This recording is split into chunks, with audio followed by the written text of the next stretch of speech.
Accor Thermique, c'est un bureau d'études thermiques donc spécialisé dans le calcul de la performance énergétique des bâtiments, aussi bien en neuf qu'en rénovation. D'accord ? Et on a 3 spécialités qu'on a dans notre domaine de bureau d'études, donc l'ingénierie thermique, l'ingénierie bilan carbone désormais avec la RE 2020, la nouvelle réglementation qui s'imprime dans le neuf, et l'ingénierie financière. Donc l'ingénierie financière, c'est une annexe aussi spécifique au marché de la rénovation, puisqu'on rapproche toutes les aides financières, et qui sont aujourd'hui nombreuses et complexes, des prescriptions de travaux que l'on a dans nos cahiers des charges pour faire de la performance énergétique. La première question qu'on s'est posée quand on a créé la société Accor Thermique, c'est qu'est-ce qu'on peut amener sur le marché ? Et la question auquel on veut répondre tous, c'est qu'on ne peut pas choisir sans conseil. Ni vous, ni moi, si on n'a pas de conseil, on n'est pas capable de choisir. Qu'est-ce qui marche dans un système énergétique, par exemple ? Est-ce qu'un poêle, c'est mieux qu'une chaudière ou c'est mieux qu'une pompe à chaleur ?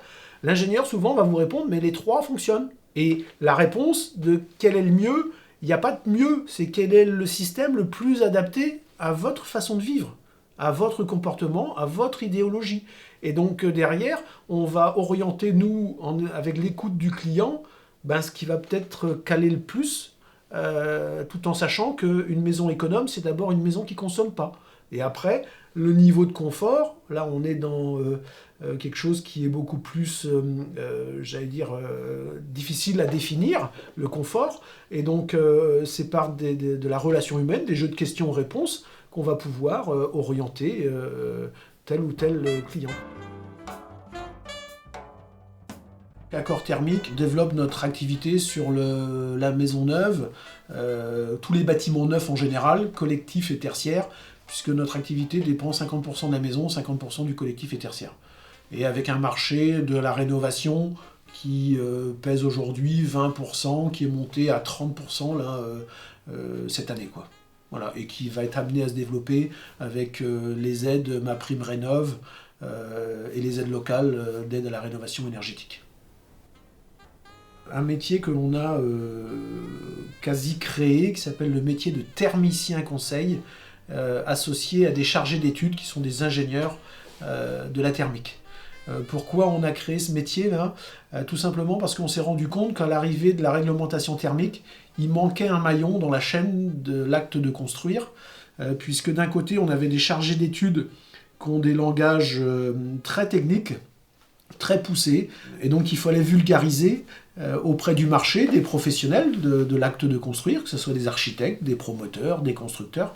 Et donc on s'est rendu compte que justement cette personne-là ou ce métier-là n'existait pas. Et donc on a créé ce rôle-là de technicien bâtiment, conseil. C'est une population qui avait plutôt une expérience et une connaissance bâtiment, avec des gens qui étaient aussi à l'aise avec des architectes que des entreprises artisanales. On est un des bureaux d'études, on peut dire, qui avons créé ce modèle économique-là, avec une ambition nationale. Et on a aujourd'hui donc 7 agences. Et pourquoi on va si vite ? Parce que je pense que la question de répondre aux besoins du marché et aux conseils, c'est quelque chose qui est très prisé. Et donc c'est vrai qu'on a un décalage de prix vis-à-vis de certains confrères low cost, entre guillemets, qui ne vendent pas de conseils, mais on a rencontré notre clientèle de professionnels, déjà, pour vulgariser la règle, et de particuliers aussi, qui se nourrissent de conseils aussi, pour savoir. Et l'État l'a bien compris, puisque dans la rénovation, l'État prône aujourd'hui la mise en place d'un accompagnateur rénov'. C'est le terme qu'ils ont employé. Et cet accompagnateur rénov' là doit être pour nous des gens donc, qui ont une culture thermique, puisque c'est la base de l'accompagnateur, et derrière venir rajouter cette notion de relation humaine et d'assistance à maîtrise d'ouvrage pour, débroussailler la complexité des aides financières.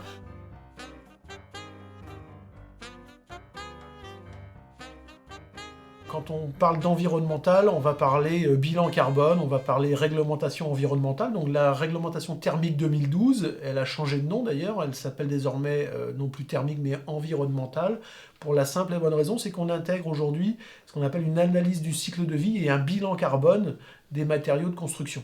Donc aujourd'hui, on a construit des maisons économes en énergie, désormais il faudra qu'elles soient économe en énergie, mais avec un système constructif intégrant la notion de bas carbone.